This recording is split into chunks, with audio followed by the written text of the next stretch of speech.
ریانہ کی زوردار چیخ نے تانیہ کو چونکا کر ہوش میں واپس کھینچ لیا۔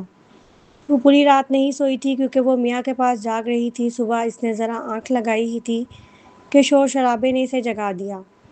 پھر سے زبردستی وارڈ سے باہر دھکیل دیا گیا۔ جب وہ باہر آئی تو اس نے دیکھا کہ ڈاکٹروں، نرسوں اور مریضوں کے لواحقین کی عجیب و غریب نظریں اس پر جمی ہوئی ہیں۔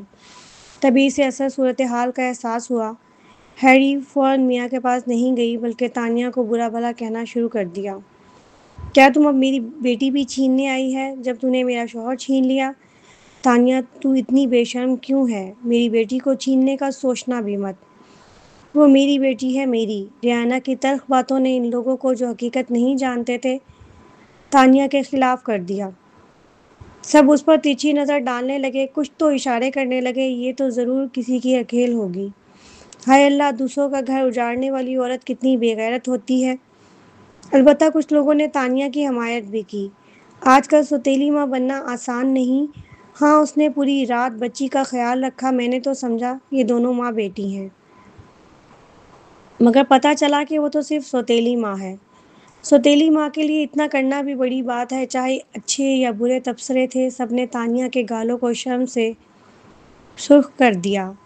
وہ بے اختیار وہاں سے بھاگ جانا چاہتی تھی، لیکن وہ نہیں جا سکتی تھی۔ میاں یہاں تھی، جوئل نے اسے میاں کے حوالے کیا تھا۔ اسے نہیں معلوم تھا کہ جوئل اور ریانہ کے درمیان کیا ہوا تھا، لیکن اتنا جانتی تھی کہ میاں اپنی ماں ریانہ کو پسند نہیں کرتی اور صرف اپنے والد کے ساتھ رہنا چاہتی ہے۔ اس نے وارڈ کے اندر جھانکا۔ ریانہ کے شور سے میاں جاگ گئی تھی۔ ننھی بچی نے آنکھیں ملیں اور جیسے ہی اس نے ریانہ کو دیکھا اس کا رنگ اڑ گیا۔ وہ خوف سے کانپ اٹھی، آہستہ سے بولی، ممی ناراض نہ ہوں، میری ٹیچر بری نہیں ہے۔ اس کی آنکھیں سرخ تھیں۔ وہ تانیہ کے حق میں وضاحت کرنا چاہتی تھی لیکن ڈری ہوئی تھی۔ ریانہ نے اسے نظر انداز کر دیا اور تانیہ پہ چلانا جاری رکھا۔ کیا تو خوش ہے دوسروں کا شوہر چھین کر؟ تو نے اتنی بے شرم کیوں ہے؟ تو بدترین انجام مرے گی۔ تیرا سارا خاندان برے انجام کو پہنچے گا۔ سارا خاندان؟ تانیہ کی آنکھوں میں ایک تیزی آ گئی۔ یہ مت بھولو کہ تمہارے پاس یہ عورت بھی میرے اسی خاندان کا حصہ ہے۔ جی ہاں، ریانہ کے پہلو میں کھڑی عورت ان کی ماں مسز جونز تھیں۔ وہ بھی تانیہ کو گھور رہی تھیں۔ جیسے ہی تانیہ نے یہ کہا تو فوراً چلائیں، میری کوئی ایسی بیٹی نہیں ہے۔ ریانہ نے طنزیہ قہقہہ لگایا۔ دیکھا، تو نے ایسے گناہ کیے ہیں کہ اپنی ماں بھی تجھے بیٹی ماننے سے انکار کر رہی ہے۔ اگر تم میں ذرا سا بھی ضمیر ہے تو یہاں سے دفع ہو جا اور جوئل کو بھی واپس کر دے۔ تانیہ نے میاں کو دیکھا جو بیڈ پر خوف اور بے بسی سے بیٹھی تھی۔ وہ جھگڑا نہیں چاہتی تھی۔ اس نے آہستہ کہا، اگر کچھ کہنا ہے تو گھر چل کر کہو، ابھی بس کرو۔ لیکن ریانہ نے یہ کمزوری سمجھی۔ وہ اور زور سے چیخنے لگی، گھر جا کے کیوں؟ کیا تم اپنی حرکتوں کو خود بھی شرمناک سمجھتی ہو؟ جب تم نے میرا شوہر چھینا تو مجھے شرم کیوں نہ آئی؟ تانیہ نے مٹھیاں بیچ لیں۔ ریانہ کس نے کسے چھینا یہ سب جانتے ہیں۔ ریانہ گڑبڑا گئی، مگر مسز جون بول پڑی، تانیہ یہ جھوٹ مت گھڑا۔ ریانہ بھی اسی وقت جوئل کے ساتھ تھی۔ ہمارے خاندان بھی ان کی شادی طے کر چکے تھے۔ تو کیا ہے ریانہ، تو جونز فیملی کی بڑی بیٹی ہے اور تیرا باپ ایک نکما آدمی۔ تو اور مسٹر اسمتھ الگ دنیاؤں کے لوگ ہو۔ تانیہ ان کی طرف دیکھتی رہ گئی۔ 5-6 سال بعد بھی ماں ویسی ہی تھیں، اب بھی صرف ریانہ کا ساتھ دیتی تھیں اور اپنی سگی بیٹی کو نیچا دکھانے میں خوشی محسوس کرتی تھیں۔ وہ تلخی سے مسکرائی اور نظریں جھکا لیں۔ کبھی کبھی اسے شک ہوتا تھا کیا یہ واقعی اس کی ماں ہے؟ تانیہ نے مٹھیاں بھینچ کر سر اٹھایا اور کچھ کہنے ہی والی تھی کہ اچانک ایک سرد آواز گونجی، واقعی مجھے تو معلوم ہی نہیں کہ اسمتھ فیملی اور جونز فیملی میں کوئی شادی کا معاہدہ تھا۔ یہ جوئل تھا۔ وہ تیزی سے آیا اور تانیہ کے پہلو میں کھڑا ہو گیا۔ وہ گزشتہ دن سے اب تک جاگ رہا تھا، آنکھوں میں خون اترا ہوا تھا، اس کے ارد گرد ایک خوفناک دبنگی تھی جس نے سب کو خاموش کر دیا۔ مسز جونز سہم گئیں۔ مسٹر اسمتھ، آپ یہاں؟ جوئل نے ریانہ کی طرف سرد نگاہ ڈالی۔ کیا تمہیں اب تک ملک سے باہر نہیں جانا تھا؟ مسز جونز جلدی سے بولیں۔ وہ طبیعت خراب تھی، اس لیے ہم ہسپتال آئے۔ صحت ٹھیک ہوتے ہی ہم اسے باہر بھیج دیں گے۔ جوئل نے طنزیہ مسکراہٹ دی، باہر بھی ہسپتال ہیں؟ اگر جونز فیملی کے پاس ذرائع نہیں ہیں تو اسمتھ فیملی مدد کرنے کو تیار ہے۔ پھر اس نے تانیہ کی سرخ آنکھوں کو دیکھا اور بیڈ پر ڈری ہوئی میاں کی طرف نظریں ڈالیں۔ ننھی بچی کی حالت نے اس کا دل چیر دیا۔ اس نے فوراً حکم دیا، چونکہ جونس فیملی سستی دکھا رہی ہے، میرے آدمی ریانا کو 1 گھنٹے کے اندر ملک سے باہر روانہ کریں۔ میں اسے نیو یارک میں دوبارہ نہیں دیکھنا چاہتا۔ اس کے آدمی فوراً بولے، جی سر۔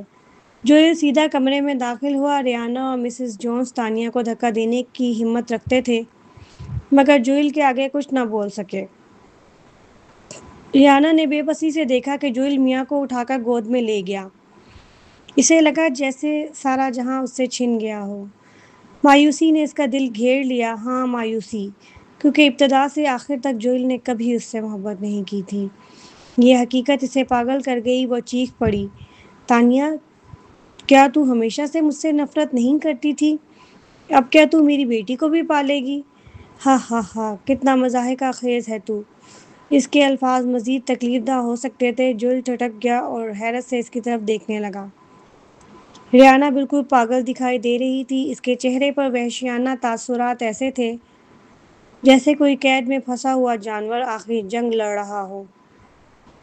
وہ بولی، ایسا کرتے ہیں، مجھے میاں دے دو، تم دونوں اپنے بچے پیدا کر لینا، کیا یہ بہتر نہیں ہوگا؟ اس طرح میں تمہیں کبھی دوبارہ تنگ نہیں کروں گی۔ جوئل نے گھبرا کر تانیہ کی طرف دیکھا، اس سے یہ کہہ کر کہ وہ میاں کی سوتیلی ماں بن جائے گی۔ دراصل وہ تانیہ کو دھوکہ دے رہا تھا۔ تانیہ بھی اس معاملے میں ہچکچاہٹ محسوس کرتی رہی تھی۔ چند دن پہلے ہی اس نے اس بات پر جوئل کو دھتکارا تھا۔ جوئل سمجھتا تھا کہ یہ ایک ایسی رکاوٹ ہے جسے تانیہ کبھی نہیں قبول کرے گی، مگر ریانا کی بات سن کر تانیہ کی نظر فوراً میاں پر جا ٹکی۔ اپنے بچے پیدا کرو، یہ جملہ اس کے دل پر چھری کی طرح لگا، لیکن اس نے دیکھا کہ میاں نے اپنے چھوٹے سے ہاتھ سے جوئل کے آستین کو مضبوطی سے پکڑ لیا تھا۔ وہ اس کی سہمی ہوئی آنکھیں جیسے اس کی مدد کی فریاد کر رہی تھیں۔ میاں ریانا کے ساتھ نہیں جانا چاہتی تھی۔ وہ سخت مزاحمت کر رہی تھی۔ جب وہ دونوں میں سے کوئی بھی نہ بولا تو ریانا نے میاں کی طرف ہاتھ بڑھاتے ہوئے کہا، ادھر آؤ میاں، ماں کے ساتھ چلو، یہ سب برے لوگ ہیں، جانتی ہو یہ سب برے ہیں۔ جب تمہارے استاد اور تمہارے پاپا کے اپنے بچے ہو جائیں گے، یہ تمہیں ماریں گے، تنگ کریں گے، ماں کے ساتھ چلو، ماں کبھی تمہیں نہیں ستائے گی۔ میاں مزید جوئل کی باہوں میں سمٹ گئی، لیکن جوئل کی نظریں سارا وقت تانیہ پر جمی رہیں۔ وہ کسی بھی حال میں میاں کو ریانا کو نہیں دے گا، لیکن وہ چاہتا تھا کہ تانیہ ابھی کچھ کہے، مگر تانیہ بس میاں کو گھور رہی تھی۔ اس کی آنکھوں میں اتنے پیچیدہ جذبات تھے کہ جوئل بھی کچھ سمجھ نہ سکا۔ جوئل کا دل ڈوبنے لگا، شاید تانیہ ابھی تک میاں کو قبول نہیں کر پا رہی تھی۔ وہ یہ بات فطری تھی، آخر وہ کیسے سوچ سکتا تھا کہ وہ اپنے محبوب مرد اور نفرت کی پاتری بہن کی بیٹی کو دل سے اپنا لے گی۔ لیکن اس بار جوئل خود غرض تھا، وہ نہ تو میاں کو چھوڑ سکتا تھا نہ ہی تانیہ کو۔ یہ دونوں اس کی زندگی کی سب سے قیمتی عورتیں تھیں۔ یہ سوچ کر جوئل کی آنکھوں میں ٹھنڈک اور سنجیدگی اتر آئی۔ اس نے میاں کو ریانا سے مزید دور کرتے ہوئے سخت لہجے میں بولنے کے لیے منہ کھولا ہی تھا کہ تانیہ کی آواز آئی، اگر میں کہوں کہ مجھے کوئی اعتراض نہیں تو کیا تم یقین کرو گے؟ یہ سن کر سب حیران رہ گئے۔ ریانا نے بے یقینی سے اس کی طرف دیکھا، یہاں تک کہ جوئل بھی دنگ رہ گیا۔ تانیہ نے میاں کی طرف دیکھا اور آہستہ سے اپنی باہیں پھیلائیں۔ مجھے میاں پسند ہے، حالانکہ وہ تمہاری بیٹی ہے، لیکن اس میں تمہاری کوئی جھلک نہیں، وہ تم سے بالکل مختلف ہے۔ وہ سر جھکا گئی۔ وہ میاں سے نفرت نہیں کر سکتی تھی، کیونکہ میاں کو دیکھتے ہی اسے اپنا کھویا ہوا بچہ یاد آ جاتا تھا۔ کوئی بھی ماں بچوں کے معاملے میں نرم پڑ جاتی ہے۔ وہ صرف چاہتی تھی کہ میاں خوش رہے۔ جب میاں نے تانیہ کو اپنے لیے باہیں پھیلاتے دیکھا تو جانے کیوں اس سرد دنیا میں اسے ایک روشنی سی محسوس ہوئی۔ اس نے اپنے ننھے بازو پھیلائے اور تانیہ کی گود میں جا سمائی۔ یہ لمحہ تانیہ کے دل کی نفرت کو مٹا گیا۔ اسے یقین ہو گیا کہ اس کا بچہ بھی اس جیسا ہوگا۔ وہ چاہتی تھی کہ دنیا کے ہر بچے کو خوشی اور سکون ملے۔ پھر تانیہ نے مسکراتے ہوئے ہیری کی طرف دیکھا اور صاف گوئی سے کہا، اور ہاں، میاں جوئل کی بیٹی ہے، جتنا بھی جوئل سے محبت کرتی ہوں اتنا ہی میں اس کی بیٹی سے بھی محبت کروں گی۔ تم بھلا مجھے میاں کیوں بری لگے گی؟ تم فضول فکر مت کرو۔ ویسے بھی جب تم بیرون ملک چلی جاؤ گی تو پریشان نہ ہونا، کیونکہ میں میاں کا خیال رکھوں گی آخر ہم 3 افراد کا خاندان ہے، ہم خوشی سے ایک ساتھ رہیں گے۔ ہیری اتنے غصے سے کانپنے لگی کہ اس کے پورے وجود پر لرزہ طاری ہو گیا، مگر تانیہ کو لگا کہ اس کا غصہ عجیب سا ہے، جیسے وہ صرف ناراض ہی نہیں بلکہ خوفزدہ بھی ہے۔ ریانہ چیخی، یہ سب بکواس ہے، میں میاں کی ماں ہوں۔ تانیہ نے پرواہ کیے بغیر مسکرا کر میاں سے پوچھا، میاں کیا تم چاہتی ہو کہ میں تمہاری ماں بنوں؟ میاں کی آنکھیں چمک اٹھی، اس نے زور سے سر ہلایا، ہاں۔ تانیہ نے ریانہ کو گھورا، میاں ابھی صرف 5 سال کی ہے، سوچو 5 یا 10 سال بعد بھی کیا وہ تمہیں یاد رکھے گی، اپنی حقیقی ماں کو؟ یہ کہتے ہی اس نے ایک ٹھنڈی ہنسی چھوڑی۔ پھر جیسی ہی کوئی عورت اپنی جیت کا جشن مناتی ہے، تانیہ سب کی پرواہ کیے بغیر میاں کو گود میں اٹھائے باہر کی طرف چل پڑی۔ چلو میاں، تمہارا بخار اتر گیا ہے، اب ہم گھر چلتے ہیں۔ ریانہ ہمیں وہیں لرزتی رہ گئی۔ کچھ دیر بعد جوئل کا اسسٹنٹ آیا اور بولا، مس جونز، آپ کی فلائٹ 1 گھنٹے بعد ہے، براہ کرم میرے ساتھ چلیں۔ ریانہ نے مٹھی بھینچ لی مگر بولنے کے لیے الفاظ نہ ملے۔ ادھر تانیہ پورے اعتماد کے ساتھ میاں کو اٹھائے کار پارک کی طرف بڑھ رہی تھی۔ جوئل مسکراتا ہوا پیچھے پیچھے چل رہا تھا۔ کار کے پاس پہنچتے ہی وہ جلدی سے آگے بڑھا۔ تانیہ نے فاتحانہ انداز میں کہا، کیا تم نے ابھی ریانہ کا حال دیکھا؟ ہا ہا ہا، کتنی خوشی! میاں، میں نے ابھی تمہاری ماں کو بہت غصہ دلایا، تمہیں برا تو نہیں لگا؟ میاں نے پلکیں چپکائیں اور بولی، نہیں ممی۔ تانیہ وہ کھانستے کھانستے ہانپنے لگی۔ حیران ہو کر اس نے میاں کو دیکھا، تم نے مجھے کیا کہا؟ میاں سہمی ہوئی تھی مگر بولی پرعزم انداز میں، آپ ہی نے کہا تھا کہ آپ کو ممی کہوں۔ تانیہ، اس کے ہونٹ جھجک سے کانپنے لگے، میں نے تو صرف ریانہ کو غصہ دلانے کے لیے کہا تھا، تم اسے سنجیدگی سے مت لینا۔ میاں نے مسکرا کر کہا، ٹھیک ہے ممی۔ تانیہ، اس نے فوراً ڈرائیور سیٹ پر بیٹھے جوئل کی طرف گھورا، تم ہنس کیوں رہے ہو؟ کچھ کرتے کیوں نہیں اس چھوٹی سی ضدی کے بارے میں؟ جوئل بے شرمی سے بولا، ہم نے پہلے ہی طے کیا تھا کہ جب ہماری بیٹی ہوگی تو اسے میں لاڈ پیار کروں گا اور تم ڈانٹ ڈپٹ کرنا۔ تانیہ کار چلنے ہی والی تھی کہ اس نے پوچھا، ہم کہاں جا رہے ہیں؟ جوئل نے جواب دیا، اسمتھ مینز۔ یہ سن کر تانیہ کا چہرہ سرخ ہو گیا۔ جوئل فوراً وضاحت دی، پروین زخمی ہے، بے ہوش ہونے سے پہلے وہ کسی ای میل کا ذکر کر رہی تھی۔ جیسا کہ توقع تھی، یہ بات تانیہ کی توجہ فوراً ہٹا گئی۔ پروین زخمی ہے؟ اسے کیسے چوٹ لگی؟ کیا تم کل سارا دن اسی وجہ سے مصروف تھے؟ اصل میں ہوا کیا تھا؟ وہ ای میل کس بارے میں تھی؟ جب تانیہ نے اسمتھ ہاؤس جانے پر اعتراض نہ کیا تو جوئل نے سکون کا سانس لیا۔ پھر اس نے آہستہ آہستہ سارا واقعہ بیان کیا۔ اس نے تانیہ سے کچھ نہیں چھپایا۔ اب جبکہ تانیہ اس کی زندگی میں شامل ہو چکی تھی، اسے ویسے بھی یہ سب حقیقتیں ایک نہ ایک دن جھیلنی پڑتیں۔ جب تانیہ نے سنا کہ مارشل آرٹس مقابلے میں کوئنٹن کی ساری ہڈیاں ٹوٹ گئیں اور یہ بھی کہ پروین نے اکیلے بیولنس ہال کو للکارا اور سب کو شکست دی تو اس نے تیوریاں چڑھا لیں اور غصے سے کہا، یہ لوگ تو حد سے گزر گئے ہیں، پروین نے بالکل صحیح کہا، سب کی دھلائی کر دی۔ اگر میں نے مارشل آرٹ سیکھے ہوتے تو ضرور ان کے ساتھ جا کر ان کا حشر بگاڑتی۔ پھر اس نے جوئل کو گھور کر کہا، اور تم نے پروین کی مدد کی یا نہیں؟ جوئل نے ہونٹ جھٹکے، میں کرنا چاہتا تھا مگر ثالث نے روک دیا۔ تانیہ حیران رہ گئی، جب پروین اکیلے ہال کو چیلنج کر رہی تھی تو وہ آگے بڑھنے ہی والا تھا مگر ثالث نے اسے روک دیا۔ ثالث نے کہا تھا، اس کے دل میں بہت غصہ ہے، اسے نکالنے دو، ورنہ یہ ہمیشہ کے لیے اس کے دل میں بھاری بوجھ بن جائے گا۔ اسی لیے ثالث نے بس شان کو باندھ کر رکھا تاکہ پروین خود اسے ختم کرے اور اپنا غصہ نکال سکے۔ جوئل تب گنگ رہ گیا تھا، آخر پٹائی تو اس کے چھوٹے بھائی کی ہوئی تھی، اس کے دل میں بھی بہت غصہ تھا جو کہیں نکال نہیں پا رہا تھا، پھر بھی اس نے یہ موقع پروین کو دے دیا۔ اس نے سوچا تھا کہ یہ بات سن کر تانیہ اسے سراہے گی مگر اس کے برعکس تانیہ نے کہا، مسٹر ثالث نے بالکل ٹھیک کیا، پروین کی صحت ٹھیک نہیں ہے، اگر اس نے دل کا بوجھ نہ نکالا تو اس کی حالت اور خراب ہو جاتی، اور تمہیں کیا ضرورت ہے اس سے مقابلہ کرنے کی؟ تم تو پہلے ہی اتنے مضبوط و طاقتور ہو۔ جوئل اچانک اسے لگنے لگا کہ گھر میں اس کا مقام آئندہ واضح ہو گیا ہے۔ پھر تانیہ نے پوچھا، کیا کوئنٹن واقعی دوبارہ کھڑا نہیں ہو سکے گا؟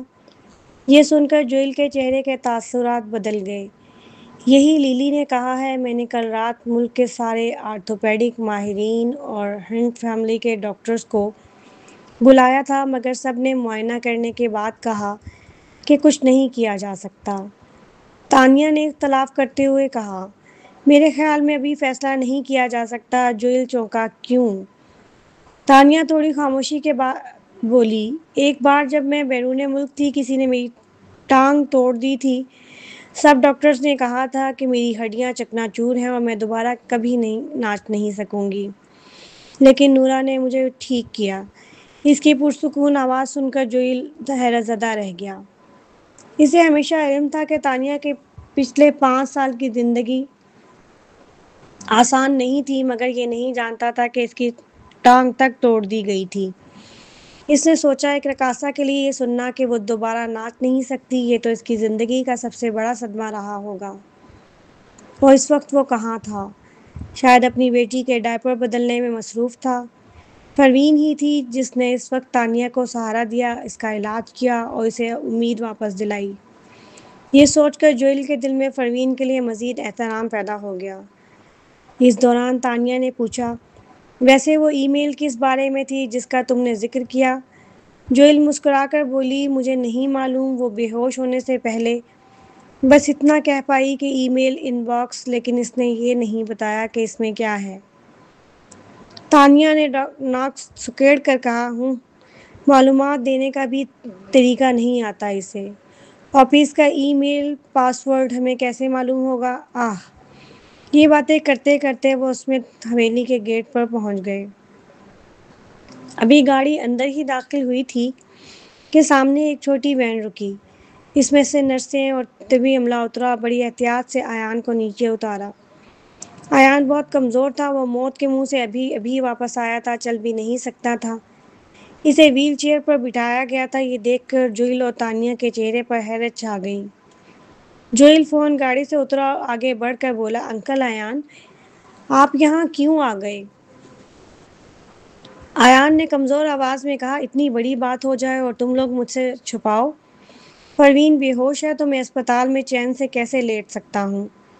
مجھے اپنی آنکھوں سے دیکھنا تھا۔ جوئل نے پاس کھڑے لوگوں کو گھورا تو ایان نے فوراً کہا، انہیں مت گھورو۔ کوئنٹن کل مجھ سے ملنے نہیں آیا تو مجھے شک ہوا اور میں نے سب کچھ ان سے اگلوا لیا۔ جب سے اسے پتہ چلا تھا کہ پروین اس کی بیٹی ہے، اس نے کوئنٹن کو کہا تھا کہ ہر روز پروین پر نظر رکھے اور اسے رپورٹ کرے۔ جب کل وہ نہیں آیا تو اسے فوراً گڑبڑ محسوس ہوئی۔ پھر وہ کوئنٹن کو دیکھنے اسپتال گیا، مگر کوئنٹن بے ہوش تھا۔ وہ فوراً کافی عرصے تک نہیں جاگے گا۔ پھر سے ڈر ہوا کہ کہیں لوگ اسے بہلا تو نہیں رہے، اس لیے وہ ضد ہوا کہ گھر واپس لایا جائے تاکہ پروین کو اپنی آنکھوں سے دیکھ سکے۔ جوئل جانتا تھا کہ ایان ضدی آدمی ہے، جب تک ایک بار کچھ سوچ لے تو اسے کوئی روک نہیں سکتا، جیسے زمرد کے معاملے میں ہوا تھا۔ اب تانیہ بھی میاں کو گود میں اٹھائے آگے آئی۔ ایان نے اسے دیکھ کر کہا، یہ لڑکی واپس آ گئی ہے؟ چونکہ تانیہ اور جوئل پہلے رشتے میں تھے، وہ اکثر اسمتھ حویلی آتی رہتی تھی، اس لیے ایان نے اسے پہچانتا تھا۔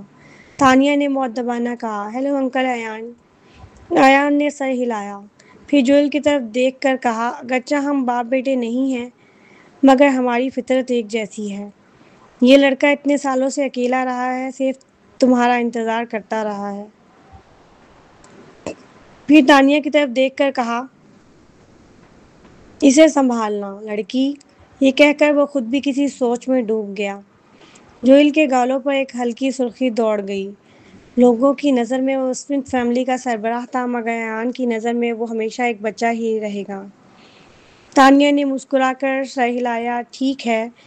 جوئل نے ویل چیئر دھکیلی اور تانیہ میاں کو سنبھالے ساتھ چلنے لگی۔ اسی وقت ایان نے گھبرا کر کہا، پروین کی چھوٹی بیٹی بھی گھر پر ہے نا؟ یہ ہماری پہلی ملاقات ہے، کیا میں اسے کوئی تحفہ دوں؟ اس نے ابھی یہ کہا ہی تھا کہ اندر سے ایک معصوم آواز گونجی، جمبو، کیا تمہارا نام واقعی ڈی سے شروع ہوتا ہے؟ تمہیں کھیلنا بھی آتا ہے؟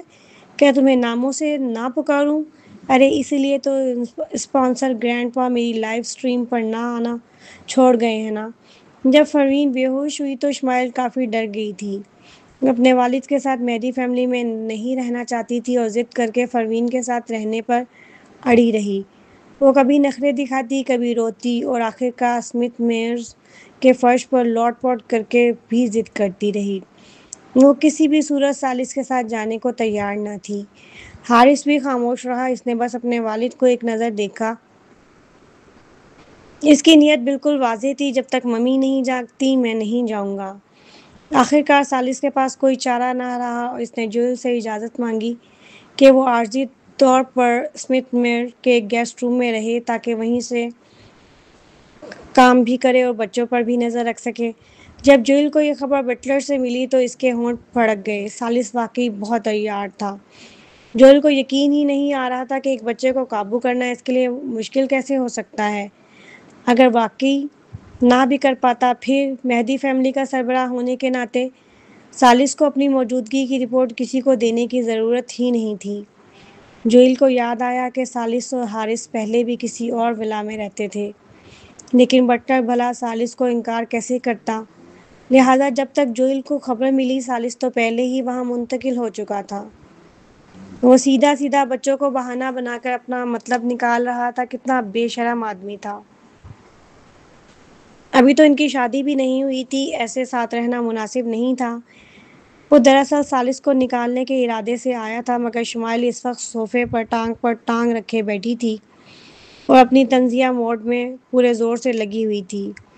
اس کے پیچھے اندرونی اور بیرونی معاملات کے دونوں بٹلر کھڑے تھے اور تعریفوں کے پل باندھ رہے تھے۔ مس شمائل، آپ کھیل میں کمال ہیں۔ آپ جس طرح دوسروں کو جواب دیتی ہیں وہ تو فن ہے۔ ہائے، آپ نے ڈمبو والا جملہ کیسے سوچا؟ ہا ہا ہا۔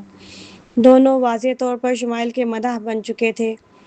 ثالث ایک طرف صوفے پر پرسکون سے بیٹھا کاغذات دیکھ رہا تھا۔ اس کا انداز ایسے تھا جیسے وہ اپنے ہی گھر میں ہو۔ جوئل کے ہونٹ دوبارہ پھڑک گئے۔ اس نے حارث کی طرف دیکھا جو اپنا ریاضی کے سوالات پر دھیان دیے بیٹھا تھا اور شمائل کی حرکات سے بے اثر لگ رہا تھا۔ شمائل اپنی لائیو اسٹریم کی کمنٹس پڑھ رہی تھی۔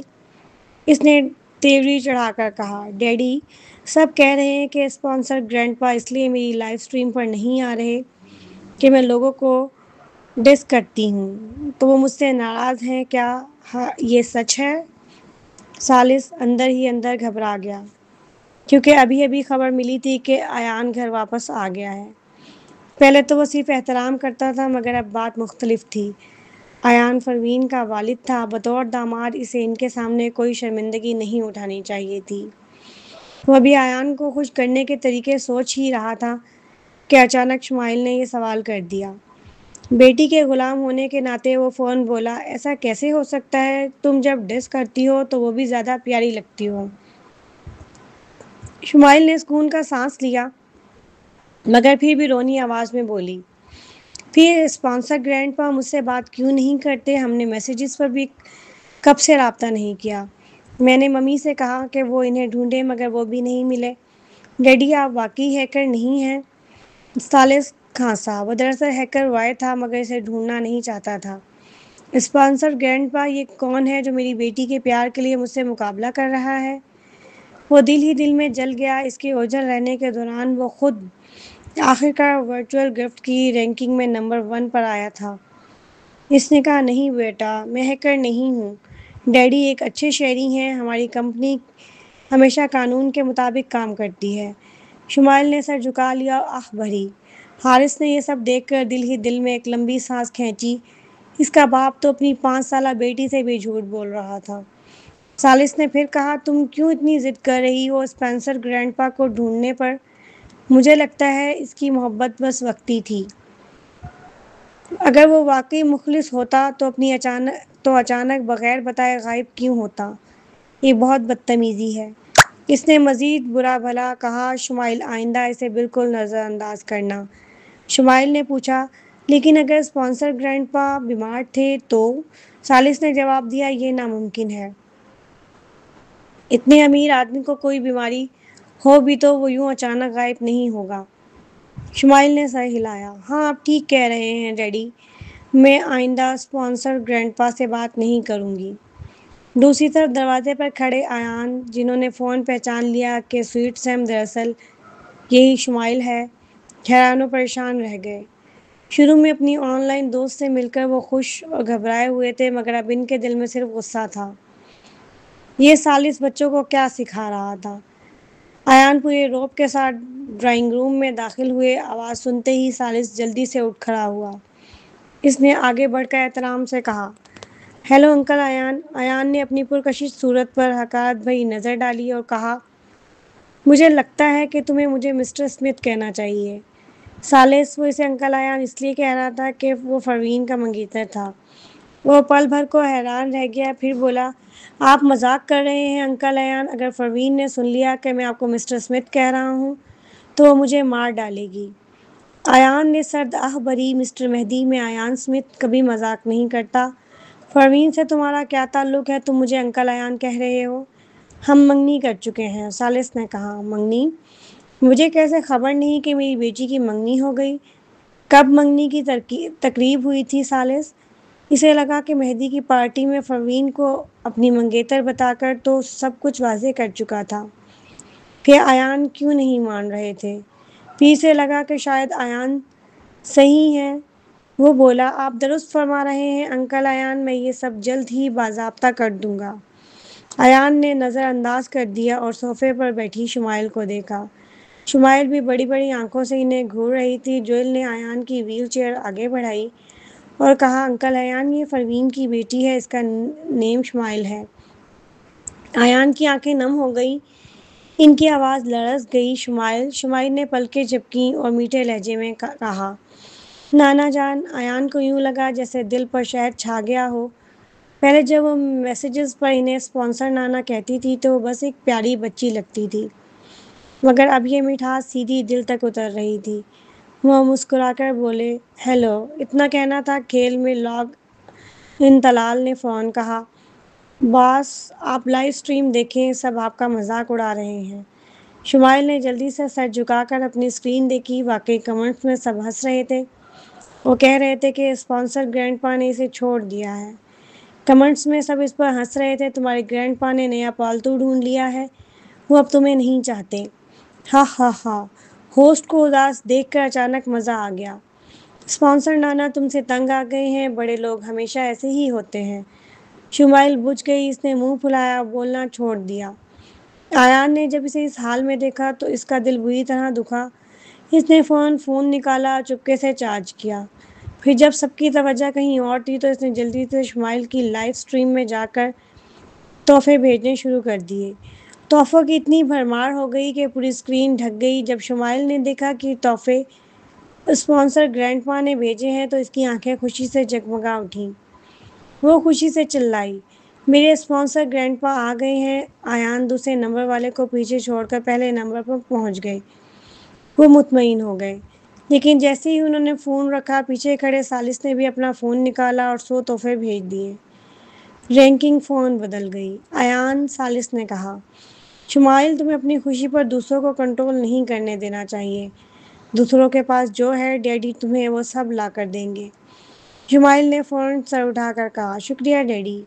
ثالث نے تحفے بھیجنے کے بعد فون رکھ دیا، لیکن نہ جانے کیوں اچانک اسے لگا کہ ڈرائنگ روم کا ماحول ٹھنڈا سا ہو گیا ہے۔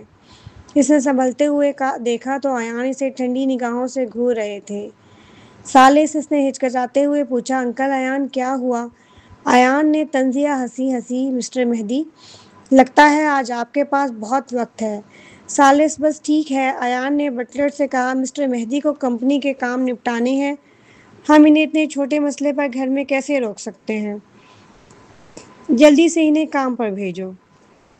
ثالث، اس نے پریشانی سے جوئل کی طرف دیکھا، مگر اپنے بہنوئی نے بھی کوئی مدد نہ کی، الٹا نظریں پھیر لیں اور ہونٹوں پر ہلکی سے فاتحانہ مسکراہٹ آ گئی۔ جوئل کے لیے یہ لمحہ واقعی خوشگوار تھا۔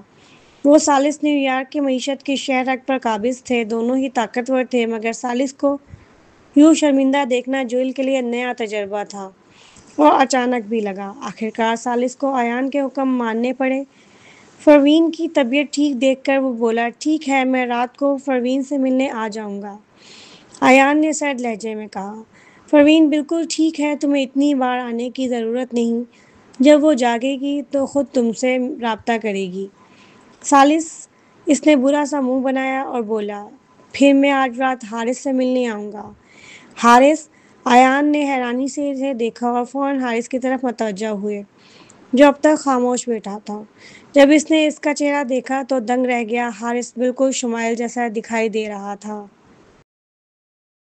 اس لمحے ثالث نے خوش ہو کر کہا، انکل ایان، میں بتانا بھول گیا تھا کہ حارث اور شمائل میرے اور پروین کے بچے ہیں۔ وہ رکا اور مزید کہا، یہ جڑواں ہیں ایان۔ ثالث، جو بالآخر بازی مار گیا تھا، مسکرا کر باہر نکل گیا۔ انکل ایان، میں چلتا ہوں، اسے اپنے سسر کو حقیقت قبول کرنے کے لیے وقت دینا تھا۔ ثالث کے جانے کے بعد ایان نے جوئل سے پوچھا، تو یہ دونوں بچے کافی عرصے سے ساتھ ہیں؟ وہ دراصل پروین اور ثالث کے رشتے کی بات کر رہے تھے۔ جوئل نے سر ہلایا۔ بچے 5 سال کے ہو گئے ہیں۔ ایان لمحہ بھر کو رکے، پھر کہا، وہ تم سے بہتر ہے۔ جوئل، اس نے خاموشی سے میاں کو دیکھا۔ وہ یہ کہنے ہی والا تھا کہ اس کی بیٹی بھی 5 سال کی ہے، مگر تانیہ کو دیکھ کر رک گیا۔ وہ بچی تانیہ کی نہیں تھی، یہ ہمیشہ اس کے دل کا بوجھ رہے گا۔ ایان اوپر پروین کو دیکھنے آ گئے، اطمینان کر لیا کہ وہ واقعی سو رہی ہے، پھر نیچے واپس آ گئے۔ جوئل نے انہیں آرام کرنے دیا۔ ایان نے سب کو کمرے سے باہر بھیجا اور چپکے سے شمائل کی لائیو سٹریم کھولی۔ شمائل نے پہلے کہا تھا کہ وہ اسپانسر نانا سے بات نہیں کرے گی، اس لیے اس نے خود پہچان ظاہر نہ کی۔ سوچا کہ انٹرنیٹ پر خاموشی سے ساتھ رہیں، پھر آہستہ آہستہ وقت کے ساتھ رشتہ مضبوط کریں گے۔ وقت تیزی سے گزرا۔ شام ہو گئی۔ اچانک 2 ننھے فرشتے گھر میں کھیلنے آئے تو پورا خاندان خوشی سے بھر گیا، یہاں تک کہ ایان کے چہرے پر بھی مسکراہٹ آ گئی۔ مگر خوشی کے لمحے زیادہ دیر قائم نہیں رہتے۔ کھانے کے بعد جب اندھیرا پھیل گیا تو جوئل اپنے اسسٹنٹ کو کال کرنے ہی والا تھا کہ ریانہ بیرون ملک گئی ہے یا نہیں، مگر اسسٹنٹ کی کال خود آ گئی، مسٹر اسمتھ، مسئلہ ہو گیا ہے۔ جوئل چونک گئی، کیا؟ اسسٹنٹ نے کہا، ریانہ نے بیرون ملک جا کر سوئٹزرلینڈ میں آپ پر مقدمہ دائر کر دیا ہے۔ مقدمہ؟ جوئل کی آنکھیں سکڑ گئیں۔ اسسٹنٹ نے کھانسا، اس نے بچی کی کسٹڈی کے لیے درخواست دائر کی ہے۔ جوئل کی آواز برف جیسی ہو گئی۔ یہ جرأت کیسے ہوئی اس کی؟ جونز فیملی کہاں ہے؟ اسسٹنٹ نے کہا، مسٹر جونز نے اسے روکا اور کہا کہ کیس واپس لے لو، مگر اس نے انکار کر دیا۔ وہ بضد ہے کہ بچی صرف اسی کی ہے، چاہے آپ اس سے شادی نہ ہو پھر بھی وہ کسٹڈی کے لیے لڑے گی۔ پھر اسسٹنٹ بولا، اگر یہ کیس ملک کے اندر ہوتا تو ہم آسانی سے حل کر لیتے، مگر اب وہ بیرون ملک سے مقدمہ کر رہی ہے، وہاں ہمارے لیے قدم اٹھانا آسان نہیں۔ جوئل نے آنکھیں تنگ کیں، اور سوئٹزرلینڈ کی نہیں ہے تو وہاں مقدمہ کیسے کر سکتی ہے؟ عدالت نے کیس کیوں قبول کیا؟ اسسٹنٹ نے کہا، ہم تحقیقات کر رہے ہیں، مگر عدالت اس کیس کو سنجیدگی سے لے رہی ہے اور جلد ہی آپ کو سمن بھیجنے والے ہیں۔ جوئل کو کچھ گڑبڑ محسوس ہوئی۔ اچھی طرح تفتیش کرو جی۔ کال ختم ہونے کے بعد جوئل نے میاں کی طرف دیکھا۔ کیس زیادہ پیچیدہ نہیں تھا، مگر اگر بیرون ملک نہ جاتا تو وہ کچھ نہیں کر سکتی تھی۔ لیکن میاں ہمیشہ ملک میں ہی تو نہیں رہ سکتی تھی۔ صرف ایک دن میں ہیری نے اتنی ہمت کیسے لے لی کہ مقدمہ کر دیا؟ باہر ثالث اسمتھ والا کی روشنیاں دیکھ کر دل ہی دل میں حسد کر رہا تھا۔ وہ اندر جانا چاہتا تھا، مگر جب بٹلر کے ذریعے اجازت مانگی تو ایان نے صاف انکار کر دیا۔ کہا کہ رات ہو گئی ہے، وہ اسے مہمان بنا کر نہیں رکھیں گے۔ ثالث کو یہ ناگواری بالکل پسند نہیں تھی۔ ایان کو وہ اکیلا نہیں منا سکتا تھا۔ واحد راستہ یہ تھا کہ اپنے آنے والے سالے کو ساتھ ملائے، اور اسے ساتھ ملانے کے لیے کچھ بڑا دینا پڑے گا، کچھ طاقتور۔ اچانک ثالث کو تانیہ اور میاں کے ڈی این اے ٹیسٹ کی رپورٹ یاد آئی۔ اس کے ہونٹوں پر مسکراہٹ آئی، ہاں، یہ کام آئے گی۔